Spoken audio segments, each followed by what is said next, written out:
নমস্কাৰ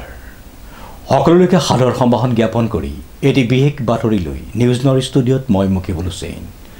অসমৰ জনপ্ৰিয় তথা আগশাৰীৰ সংগীত শিল্পীৰ সমাহাৰ ঘটিব যোৰহাটৰ এখনি দিবা নৈশ টেনিছ বল প্ৰতিযোগিতাত নিউজ নৰ এক বিশেষ প্ৰতিবেদন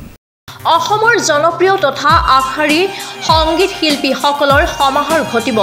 যোৰহাটৰ এখন খেলপথাৰত অৰ্থাৎ তেওঁলোকে এই খেলখনত অংশগ্ৰহণ কৰিব বৃহত্তৰ যোৰহাট জিলা যুৱ ঐক্য মঞ্চৰ উদ্যোগত অহা ইংৰাজী 17, 18, 19 আৰু 20 জানুৱাৰীত 2024 তাৰিখে যোৰহাটৰ কল্যাণী খেলপথাৰত দ্বিতীয় বাৰ্ষিক সদৌ অসম ভিত্তিক দিনা নৈশ টেনিছ বল প্ৰতিযোগিতাখন আয়োজন কৰা হৈছে প্ৰতিযোগিতাখনিত অসমৰ সকলো জিলাৰ লগতে অসমৰ বাহিৰৰ দলে এই খেলখনিত অংশগ্ৰহণ কৰিব বুলি জানিবলৈ দিছে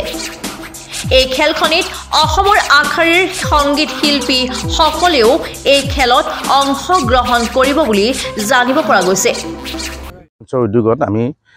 অহা কাইলৈৰ পৰা অৰ্থাৎ 17, 18, 19, 20 তাৰিখে এখনি প্ৰাইজ মনি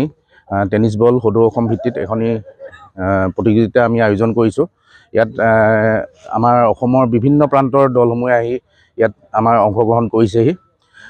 এই খেল প্ৰতিযোগিতাখনি শেষৰ দিনা অৰ্থাৎ 20 তাৰিখে চূড়ান্ত খেলৰ শেষৰ পিছত আমি এখনি সাংস্কৃতিক সন্ধিয়াৰ আয়োজন কৰিছোঁ এই সাংস্কৃতিক সন্ধিয়াত আমাৰ অসমৰ বিভিন্ন জনপ্ৰিয় কণ্ঠশিল্পী আহি পেলাই ইয়াত কণ্ঠদান কৰিবহি লগতে জনপ্ৰিয় ইউটিউবাৰো আমাৰ ইয়াত উপস্থিত থাকিব মই সমূহ ৰাইজক আমাৰ তৰফৰ পৰা এই প্ৰতিযোগিতাখনিলৈ নিমন্ত্ৰণ জনালোঁ লগতে আমাক আহি এখন টেক দেখা দি উৎসাহিত কৰিব বুলি আশা কৰিলোঁ ধন্যবাদ এই 40টাৰ ওপৰত টিমে ইয়াত অলৰেডি অংশগ্ৰহণ কৰিছেহি অসমৰ বিভিন্ন প্ৰান্তৰ পৰা আহিছে অসমৰ বাহিৰৰ পৰা নাগালেণ্ড অৰুণাচল এনেকুৱা জেগাৰ পৰাও আমাৰ টিমসমূহে আহি ইয়াত আমাৰ জইন কৰিছেহি আমাৰ সৰ্বমুঠ প্ৰাইজ মনি হৈ গ'ল 2.5 লাখ টকা আৰু আমাৰ ইয়াত জইনিং মাচুল হৈ গ'ল 5,000 টকা ব্যুৰ ৰিপৰ্ট নিউজ নাও 24/7